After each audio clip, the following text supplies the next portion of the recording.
Welcome back to 12 News at 4. It's been a long night, but really it's been a long year so far for Milwaukee police after 4 officers were shot in the line of duty since February. Joining us right now to have a very important conversation, the president of the Milwaukee Police Association, Ayala. You've been up with the families, talking to them all night, yesterday, all day today. First and foremost, I wish we were talking on a lighter note, but unfortunately we have to talk about the 2 Milwaukee police officers who were shot last night. Their conditions, what is the latest on the officer that has non-life-threatening and then the critical officer? Like I said before, last night after the incident, I responded to the hospital. I was at Freighter. I saw my officer. I saw his family. I spoke to his mom. I spoke to his wife.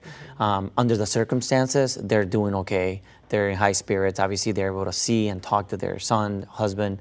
You know, my member, I was able to talk to him. So, unfortunately, the other officer, had to be in the, in the OR, ICU. So there's not been any communication with them. I've just been getting little bits and pieces about his condition. And like I said before, his condition is going to be really critical for the next 24 hours, and that's going to determine what happens after that. And we are closely watching that as well and hoping for a speedy recovery for both of those officers, a miracle even in the case of the critically injured officer. Alex, I want to talk a little bit about this because it's chilling to hear and to know that these officers were ambushed. And I think that we all know what the word means, but you've seen it. You've been out there on the streets wearing the badge.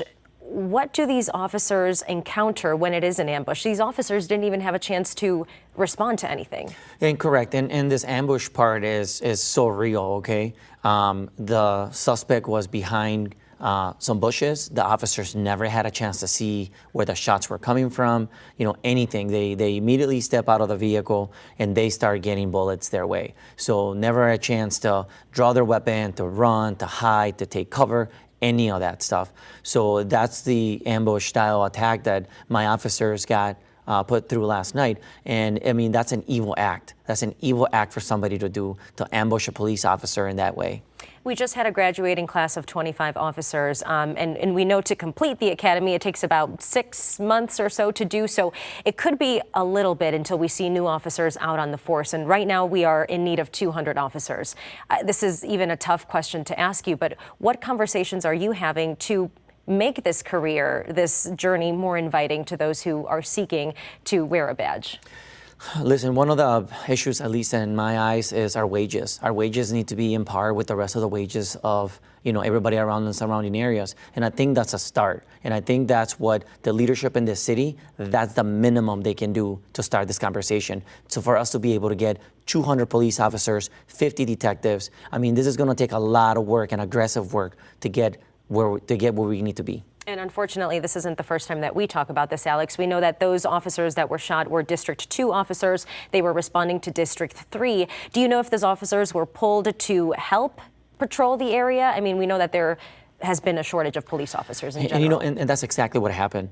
District 3 probably got overwhelmed with, calls for service. Whether they had full staffing or not, it's just not enough to cover those calls for service. So they called on a district that maybe didn't have as many calls for service, and that's what they ended up pulling a squad from that district to go help. I myself have done that when I was a District 2 officer. I went to District 3 to take calls for service, and that's the thing. You don't know the environment, you don't know the block, you don't know the suspects that live there, and that's a big key. Maybe if I would have known that area, maybe I wait for backup, or maybe I take a different route, or maybe I use different tactics. But those poor officers were coming from the south side to maybe a district they never worked in. So, I mean, I think that had something to do with it. Absolutely. Really quickly, we have a few seconds, but I do want to ask you the role that the union plays in situations like this.